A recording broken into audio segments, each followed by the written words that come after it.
Hello everybody, and today I made some pasta carbonara. It's a very creamy and rich dish and I hope you give it a try as well. First, I did some prep work, but if you're gonna do this, I suggest you boil water first because I didn't think that far ahead. And by the time the water boils, you'll have all this stuff done. For the Parmesan cheese, you'd want around 1.5 to 2 cups that's grated. Then you can get your bacon, guanciale or pancetta and cut it into half-inch pieces. You can cut them smaller if you like. If you can't find the other two, bacon's the easiest one to find and it does have a similar meat to fat ratio. And it still tastes great. Then you want 2 whole eggs and 4 egg yolks and season it nicely with some pepper.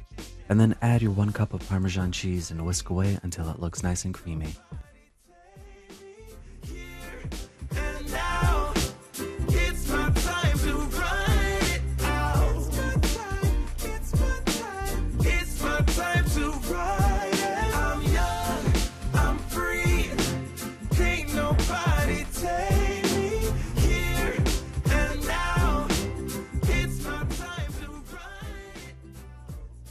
Now I'm boiling some water. I should have done this before the prep work, but it's okay.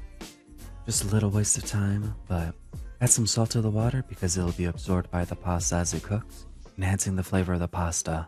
I added about a tablespoon of olive oil and the bacon to a medium heat pan to render out the fat, make the bacon nice and crispy.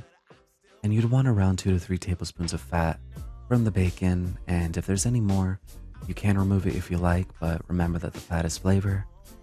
Once the bacon's done, set it to low heat until the pasta is ready. If you are going to strain your pasta, remember to save 2 to 3 cups of the pasta water because you want that starch in it to help the sauce out. Once the pasta is done, you can turn off the pan and start mixing around the pasta to pick up some of that bacon fat.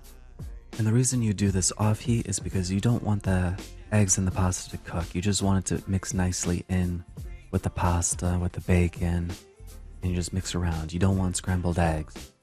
And you don't want the eggs to sit, you want to keep mixing the pasta. And as you're doing that, you can add in some of that pasta water to help thicken the sauce, make it look more rich and creamy. And then you just plate it. I don't have any fancy technique. I just kind of like put it on the plate into a pile. And then once that's done, put in some of that extra Parmesan cheese that you had left over. And then add some pepper on top, and then you're done.